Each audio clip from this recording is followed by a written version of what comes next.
Doubtnut app पर आप पूछ सकते हैं कक्षा 6 से 12 तक के मैथ्स का कोई भी सवाल। हेलो एवरीवन, स्वागत है आपका डाउटनट चैनल पे। आज हम बात करने वाले हैं कैसे हम एनडीए एग्जाम के लिए लास्ट 1 मंथ में प्रिपरेशन करें कि एग्जाम को क्रैक करने के हमारे चांसेस मैक्सिमम हो जाएं।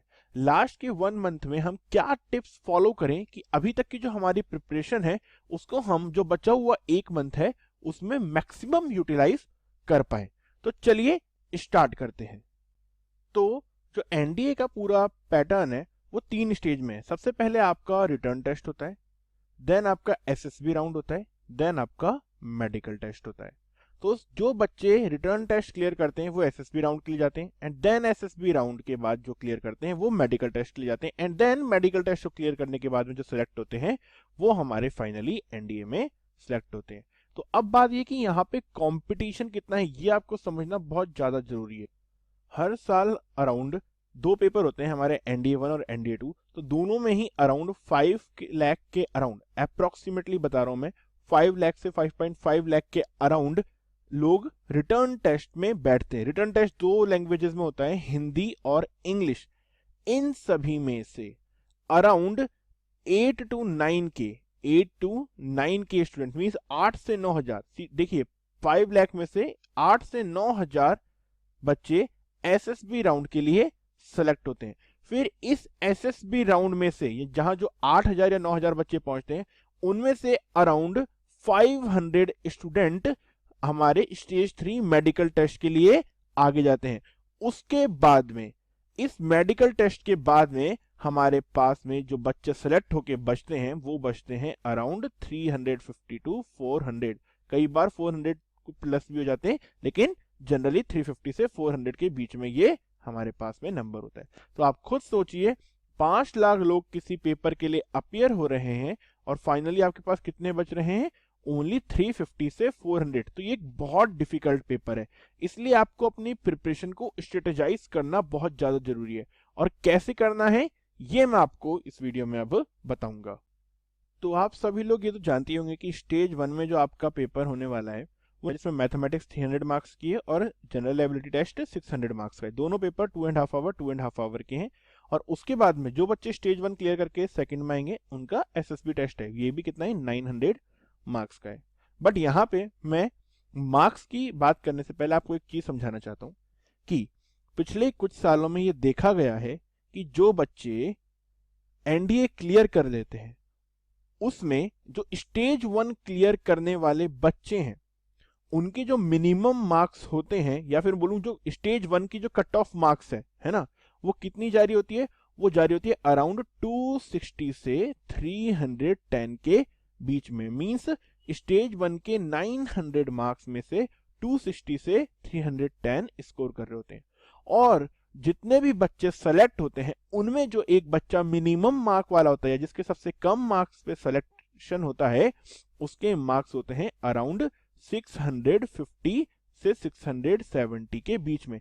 ये कितने में से होते हैं? 1800 में से। तो अगर आप सोचें यहाँ पे खुद ही, तो मिनिमम बच्चा जो यहाँ 260 ला रहा है और जो यहाँ 650 ला रहा है, तो मींस कंपटीशन के बेसिस पे समझिए आप यहाँ पे, क्या ये नंबर ज्यादा है 900 में से 260 और 310? और अगर आप टोटल स्कोर 650, मैं बोल रहा हूं 680 प्लस ला रहे हो, तो क्या आपके सिलेक्शन की गारंटी नहीं है? बिकॉज ओवरऑल रैंकिंग सिस्टम होता है यहाँ पे। तो अब मैं आपको एक दूसरा पहलू बताता हूं जैसे आपको प्रिपेयर करना है। बच्चे करते क्या है, देखिए बच्चे सोचते हैं कि जैसे मैथमेटिक्स का पेपर है 300 मार्क्स का है, इसमें से सर मैं क्या करता हूं, मैं 120 मार्क्स ले आऊंगा, कोशिश करूंगा कि 40 क्वेश्चन सही कर दूं, 50 क्वेश्चन सही कर दूं, 60 क्वेश्चन सही कर दूं, ऐसा सोच करके चले जाते हैं। और वहीं जनरल एबिलिटी के टेस्ट में भी मैं अराउंड 250 के अराउंड स्कोर करूंगा, तो सर मैं तो एकदम श्योर आराम से 370 के अराउंड मेरे मार्क्स आ जाएंगे, तो मैं स्टेज 1 की कट ऑफ क्लियर कर लूंगा। लेकिन ये जो कट ऑफ क्लियर करने के लिए पढ़ने वाली बात है ये बहुत ही गलत है। आप खुद सोचिए कि अगर आप यहाँ पे 370 स्कोर करते हैं, समझिए मैं आपको एक बात समझाता हूं, आपने किया फर्स्ट स्टेज में 370 स्कोर, अब आपको चाहिए कितना? At least 680 plus score. तो अब आपको अगली स्टेज में मिनिमम 310 स्कोर करना ही करना है। एसएसबी का जो सेकंड स्टेज होती है या फिर एनडीए की जो सेकंड स्टेज होती है एसएसबी, ये एक बहुत ही डिफरेंट टाइप की प्रोसेस है। यहां पे आपका ग्रुप डिस्कशन होगा, यहां पे आपका इंटरव्यू होगा, यहां पे आपकी मेंटल एबिलिटी चेक करी जाएगी, यहां पे आपकी फिजिकल हेल्थ चेक करी जाएगी। तो ये आपकी एजुकेशन का क्वेश्चन नहीं है। यहाँ पे एक डिफरेंट सेट ऑफ क्वेश्चंस आपसे पूछेंगे, काफी पर्सनल क्वेश्चन भी पूछे जाएंगे, काफी प्रैक्टिकल क्वेश्चन भी पूछे जाएंगे। तो एक बहुत अलग टाइप का इंटरव्यू होता है एसएसबी टेस्ट जो होता है। तो इसके लिए आपको कुछ गारंटी नहीं दे सकते हैं कि आपके साथ क्या होने वाला है, लेकिन हाँ, ये जो आपका स्टेज 1 है इसके मार्क्स की आप गारंटी ले सकते हैं, क्योंकि आप क्लास 12th में वो पढ़ते हुए आए हैं। एक बहुत अच्छी बात, जिन बच्चों की फिजिक्स, केमिस्ट्री और मैथ्स तीनों रही है या साथ में बायोलॉजी भी रही है क्लास 12th में, वो एयरफोर्स और नेवी के लिए दोनों अप्लाई कर सकते हैं। ठीक है, एयरफोर्स और नेवी के लिए भी अप्लाई कर सकते हैं, बट जिनकी फिजिक्स और मैथ्स दोनों नहीं थी 10+2 में, वो सिर्फ आर्मी के लिए ही अप्लाई कर सकते हैं। तो उस केस में जब आपके पास में दो चीजों के ऑप्शन नहीं रहे, तो आपके लिए स्टेज 1 की इंपॉर्टेंस बहुत ज्यादा बढ़ जाती है। तो अगर आपको अपने सिलेक्शन की गारंटी शॉर्ट करनी है, तो आपको कम से कम, मैं बोलूंगा, स्टेज 1 में आपको 600 के अराउंड का टारगेट लेके चलना चाहिए, और मैं कहूंगा कि 600 प्लस ही लेके चलना चाहिए। तो जो बच्चे जिनके क्लास 12th में मैथ्स थी, उनके लिए 600 प्लस लाना बहुत बड़ी बात नहीं है, क्योंकि कोर्स क्या है आप जानते ही हैं। मैथ्स में केवल आपका क्या आना है, जो आपकी क्लास 11th और 12th की मैथमेटिक्स थी वो। तो उस केस में जब आप इतना पढ़ ही चुके हैं, तो आपके लिए क्या नंबर लाना आसान नहीं है? बहुत आसान है, और पेपर बहुत आसान आता है। तो यहाँ पे हमें कम से कम 200 से 250 का टारगेट लेके चलना चाहिए। तो आपको टारगेट 250 लेना है, भले ही 10 नंबर 12 नंबर कम हो जाए, लेकिन 250 का टारगेट लेके चलना है।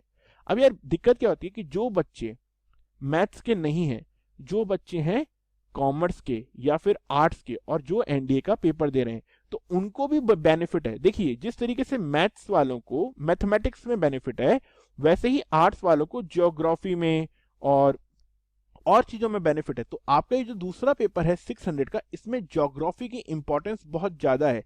साथ में आप जनरल अवेयरनेस वाला एक सेक्शन है, इंग्लिश वाला एक सेक्शन है। तो ये जो चीजें होती हैं, ये जो मैथ्स के स्टूडेंट है, इनकी थोड़ी सी रिलेटिवली कम हो जाती है, क्योंकि ये मैथ थोड़ी डिफिकल्ट होती है, तो बच्चे मैथ्स में ही इन्वॉल्व होके रह जाते हैं। तो आप यहाँ पे 600 जो मार्क्स हैं, यहाँ पे आप ज्यादा स्कोर कर सकते हैं। तो आपको यहाँ पे कम से कम 350 से 400 का टारगेट लेके चलना है।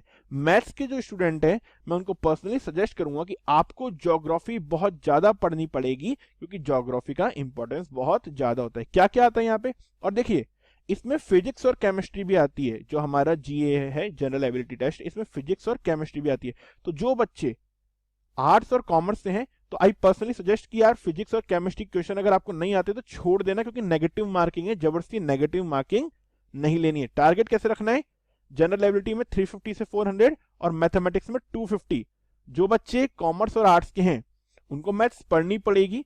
चलो यार ठीक है, मैं मानता हूं कि हमने अभी तक मैथ्स नहीं पढ़ी, लेकिन ये 250 में से इस एक मंथ में भी अगर आप अच्छे से प्रिपेयर करेंगे, तो 150 से 175 मार्क्स आप बहुत आसानी से ला सकते हैं, क्योंकि पेपर आसान होता है। ठीक है, तो आपको अच्छे से पढ़ना है, आपके भी आ सकते हैं। तो ओवरऑल हमें कोशिश करनी है कि हम फर्स्ट स्टेज में 550 से 600 तक स्कोर कर ही कर लें।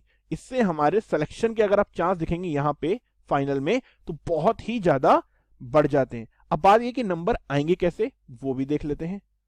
तो देखो, मैथमेटिक्स के लिए मैं बात करूंगा, आपको कुछ भी नहीं करना है। आपकी एनसीईआरटी की जो मैथ्स की बुक है, उसे बस सॉल्व करना है। मुझे पता है अब तक आप कर चुके होंगे। अब आपको क्या करना है, उसे कम टाइम में रिवाइज करना है प्रॉपरली। अब जो टाइम है वो आपका मैथ्स को रिवाइज करने का है। साथ ही साथ पुराने ईयर के जो एनडीए के पेपर हैं, उन्हें जरूर लगाना है। लगाना इसलिए नहीं कि उन्हीं से क्वेश्चन आने वाला है। मैं बता दूं, क्वेश्चन तो एक भी रिपीट नहीं होता है, लेकिन उसी टाइप के क्वेश्चन आते हैं। और इससे क्या करना है, जब आप ये लगाएंगे, देखो ऑब्जेक्टिव पेपर है, तो ऑप्शन की इंपॉर्टेंस बहुत ज्यादा है। टाइम कम है, 120 क्वेश्चन है लगभग। तो 120 क्वेश्चन के लिए क्या करना है, ऑप्शंस, कई बार ऑप्शन के बेसिस पे हमारा क्वेश्चन बहुत जल्दी हो जाता है।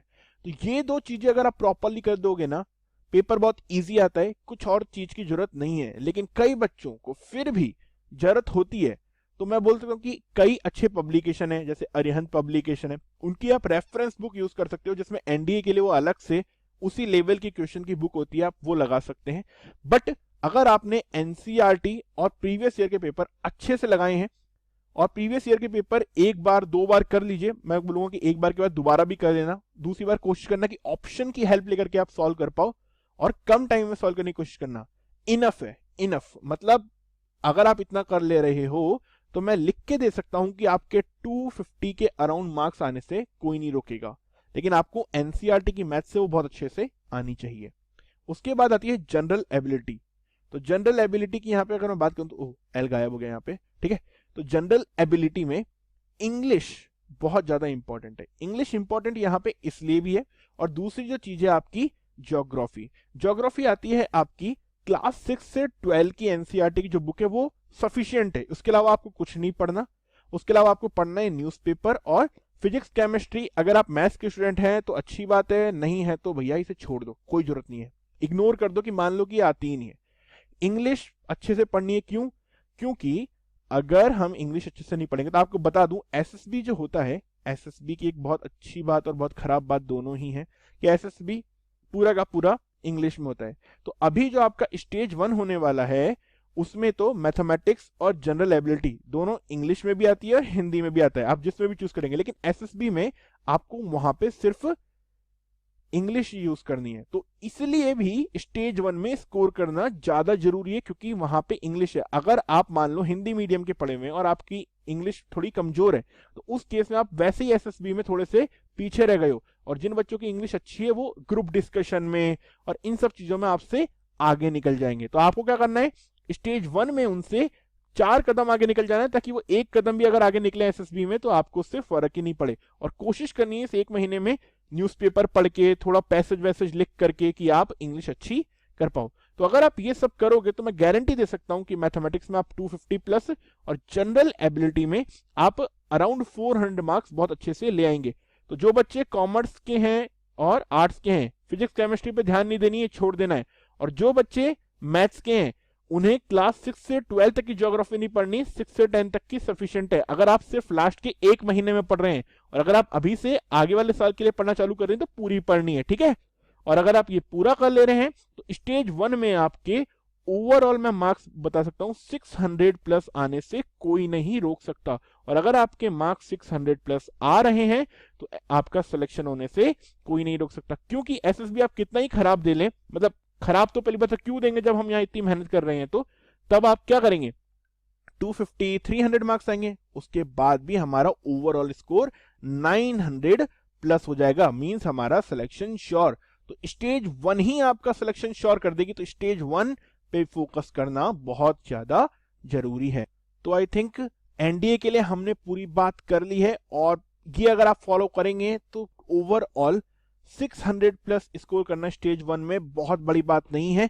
600 के अराउंड कोशिश नंबर लाने का टारगेट आपको मन में रखना होगा अगर आपको अपना सिलेक्शन शॉर्ट करना है। तो ये वीडियो आपको अच्छी लगी हो तो प्लीज लाइक दिस वीडियो, अपने दोस्तों के साथ भी शेयर करिए कि जो एनडीए के लिए प्रिपेयर कर रहे हैं और लास्ट 1 मंथ में उनकी भी हेल्प हो जाए। साथ ही हमारे चैनल को सब्सक्राइब कीजिए, क्योंकि हम ऐसी ही आपकी हेल्प के लिए वीडियोस लाते रहते हैं। डाउटनट ऐप पर आप पूछ सकते हैं कक्षा 6 से 12 तक के मैथ्स का कोई भी सवाल।